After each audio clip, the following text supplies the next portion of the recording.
पटवारी एवं कानून एसोसिएशन जिंदाबाद जिंदाबाद जिंदाबाद। सर्व कर्मचारी संघ हरियाणा जिंदाबाद जिंदाबाद जिंदाबाद। हमारी मांगे पूरी करो पूरी करो पूरी करो। खाली पदों की भर्ती करो भर्ती करो भर्ती करो। हमारी मांगे पूरी करो पूरी करो पूरी करो। पटवारी एवं कानून एसोसिएशन जिंदाबाद जिंदाबाद जिंदाबाद। इंकलाब जिंदाबाद जिंदाबाद जिंदाबाद। हमारा भाईचारा जिंदाबाद जिंदाबाद जिंदाबाद। इसका डिसीजन में लियो और क्यों ना मानियो, लेकिन तारा जो पदाधिकारी सरकार के नुमाइंदा से की बात करन जा बात निकल पक्की कर दिया यो। अगर वह ताने फिर को बुलानी देगे और धरना समाप्त कर देगा तो 6 महीना बाद में ताने फिर बैठना पड़ेगा। इन्हों को ई भी 2 दिन फालतू बैठ लियो। और मंगेत राम जी और भी कहा बोले मेरे तारो समर्थन करागा मारो सहयोग करियो, क्योंकि अब तक जो लोकसभा चुनाव है ना वो कोई आम लोकसभा चुनाव को नहीं, वो एक तरह संविधान सभा को चुनाव है।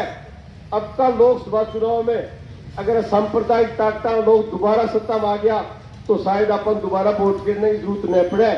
बाबा साहब भीमराव अम्बेडकर को संविधान बदल के मोदी संविधान लागू कर देगा, फिर आराम में बैठा रहियो वोट गिरने की अपन जरूरत ही कौन पड़ेगी। ना सोचियो कि ऊपर लो तो बेन जाएगा अतः वोट पर देख जाएगा, ऊपर लो सारो काम हुआ है तो ऊपर रह तो भी दिखाइयो। एक पटवारी अगर जुत्ती काट के लाग जानी तो 1000 बोता ही ठंड बिछा क्या राम और दे तो इतना हो कि अगर ठंड एक्चुअली वोट की भाषा समझाइए कि अगर वोट की ठंड बिठाओगा तो ये तारा कह मानेगा ये। और पटवारी का कठिन तक संबंध हुआ आम आदमी खुद को लगा तारी तुल्य तक जानकारी हुआ है। अगर कड़े कड़े ठंड बिछा देगा और मशीन खुलेगी जब मेरे पड़ेगा, लेकिन ताने पूरे जोश खरोश पूरी तरीका इस सरकार को जब ते मुकाबलो करोगा सरकार को विरोध करोगा जब ही तारी बात सुनी जाएगी जब यार अक्कल आवेगी। अगर आप भी बीच में लुप्तुप सी बात करे जाएगा कह चलो वोट कान दे देगा अपना ही कोई नहीं मांग भी मान ले और वोट भी दे देगा तो ना तो मांग मानेगा वोट लेगा आदमी है तो दिन थोड़ी देर रखियो।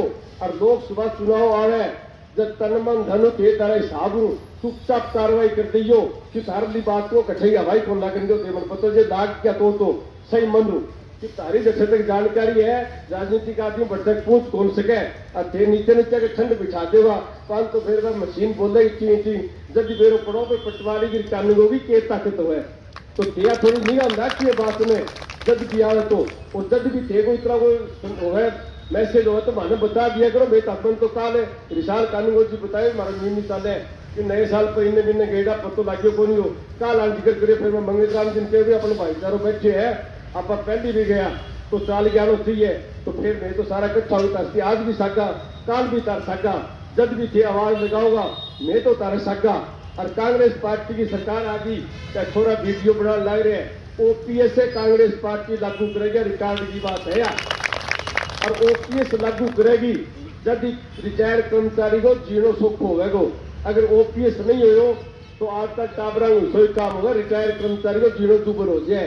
कांग्रेस की सरकार आता हिमाचल में लागू कर रखी है तो हरियाणा में भी लागू होगी तो ओपीएस लागू कांग्रेस पार्टी पहली भी कर्मचारियों के काम कराया ताने मेरू ज्यादा बेरा भी कांग्रेस पार्टी तार थी क्योंकि तारीतन का बढ़ाड़ो काम हो ये तो आधार में ज्ञापन पढ़ो 3500 का अगेंस्ट है 1400 पटवारी है 3500 वालों काम जही क्षमता हुआ 50 किलो वजन छानेगी और बिना पकड़े 1 कुंटल था तो वो कितना दिन छास क्या भाई मरना ही पड़ो फिर अब तो फिर मरने वाली बात है तो अन्न भर्ती भी करनी चाहिए लेकिन ये भर्ती कौन करे जो न्याय सिंह जी का अपन पटवारियों के धरने पर समर्थन देने पहुंचे हो जी क्या कहना चाहोगे। जो पटवारी और कानून को जो पिछले कई दिनों से धरनारत है इन्होंने ऐसा ही धरना 1 साल पहले भी लगाया था और सरकार ने लोक लुभावने नारे इनको देके इनको गुमराह करके और झूठी घोषणाएं करके इनका धरना समाप्त करने का काम किया था।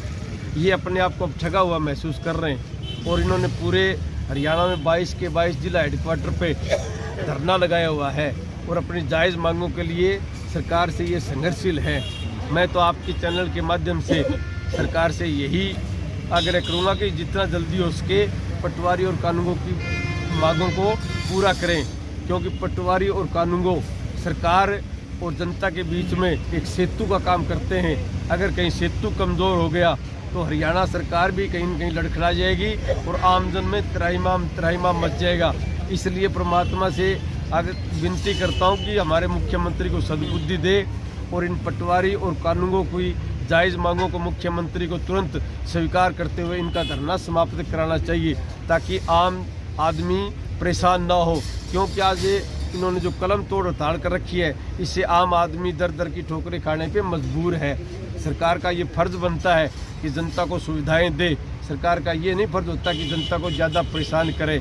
अगर इनकी हड़ताल ज़्यादा लंबी चली तो आमजन बहुत परेशान हो जाएगा और मुख्यमंत्री जी को तुरंत इन पटवारियों के और कानूनों के प्रदेश के पदाधिकारियों को बुला के उनके साथ मीटिंग करके इनकी जायज़ मांगों को मानते हुए इनका धरना समाप्त करवाना चाहिए। बलवान जी, आप मंच से संबोधन दे रहे थे, तो आप आज मखौलिया टाइप में थोड़ा से अपना जो है संबोधन कर रहे थे। आप कह रहे थे कि भी बहू को कह दे चोर को पकड़ ले, चोर बहू का भाई। तो ये किस जो है बात पर आपने कहा, क्या इसका भावार्थ निकलता है जी? भाषण होते हैं वो उस टाइम माहौल कुछ और होता है, जब बाइट देते हैं उस टाइम माहौल कुछ और होता है। भाषण के अंदर ये तड़के फड़के होते हैं जी। सर कल OPS भी जो है कांग्रेस आने वाले OPS का कांग्रेस पार्टी ने पूरे राष्ट्र सत्र पे निर्णय कर रखा है। जहाँ जहाँ भी कांग्रेस की सरकार जिन प्रदेशों में OPS लागू कर रखा है और OPS के बगैर कर्मचारी की ज़िंदगी बड़ी दुभर हो जाती है, तो कांग्रेस पार्टी हमेशा से इस बात की पक्षधर रही है कि कर्मचारियों को OPS मिलना चाहिए जी। कल किसानों के द्वारा विधायक के घर का घेराव किया गया था सर, क्या कहना चाहेंगे उसको लेकर? किसान अपने आप को बड़ा ठगा हुआ महसूस कर रहे हैं, क्योंकि पिछले दिनों सरकार ने घोषणा करी थी हम इनकी मुआवजा इनके खाते में डाल देंगे, और बिजली बिलों के ऊपर जो नाप शनाप इन्होंने टैक्स लगाए उसके लिए किसान कल आए थे और उन्होंने कहा था कि हमारे जो मुआवजा है वो भी डालो और जो बिजली के सरचार्ज जो अनाप शनाप लगाए उनको वापस लो। लेकिन जिस व्यक्ति का ये घेराव करने गए थे उस व्यक्ति ने तो विधानसभा में कहा था कि फतेहाबाद में एक बूंद पानी की नहीं है, वो अब किस मुंह से कह सकता है कि खातों में हम आपके पैसा डालेंगे।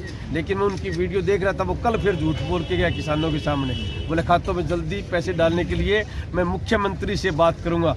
या तो वो विधानसभा में झूठ बोल रहे थे या वो कल फिर किसानों के सामने झूठ बोल रहे थे। इसलिए हमारे विधायक को स्थिति स्पष्ट करनी चाहिए, वो विधानसभा में सच बोल रहे थे या वो कल सच बोल रहे थे। जी, आज डिप्टी सीएम दूसरे चौटाला का दौरा है फतेहाबाद के गांवों में, उसको लेकर क्या कहना चाहेंगे? हर एक पार्टी जब चुनाव नज़दीक आती है तो अपना संगठन मजबूत करती है, अपना दायरा बढ़ाती है। ये तो एक चुनाव प्रक्रिया है। चुनाव प्रक्रिया। धन्यवाद जी। कितने दिन हो गए यहाँ धरने प्रदर्शन को जारी है और कैसा समर्थन जो है आपको प्राप्त हो रहा है?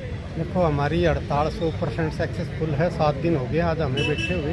पूरे हरियाणा के अंदर 22 के 22 जिले के सभी साथी हड़ताल पर चल रहे हैं और राजनीतिक लोगों का समर्थन तो मिलता ही है, आम जनता का भी हमारे को सहयोग मिल रहा है। अब आगे आपकी क्या रणनीति रहेगी? स्टेट कार्यकारिणी के आह्वान पर 10 जनवरी तक तो है ही, आगे जैसा उनका आदेश होगा स्टेट कार्यकारिणी का उसके आह्वान पर ये आगे भी चल सकती है हड़ताल। आपको सभी का कहना था कि जो है 12, 13 और 14 और 15 को यानी 4 दिन हड़ताल जारी रहेगी, उसके बाद अब आगे बढ़ा दी गई है। तो अभी तो 10 तक तो है ही, आगे तो 10 कल शाम को 5 बजे पता लगेगा कि स्टेट कार्यकारिणी का क्या फैसला हुआ है। क्या क्या मांगे हैं जी आपकी? ये हमारी मांग तो एक तो वेतन विसंगति की है, जो कि सरकार ने पिछले 4 जनवरी को दिल्ली के अंदर मानी थी और वो पूरी नहीं की, और नए पटवारियों की भर्ती है।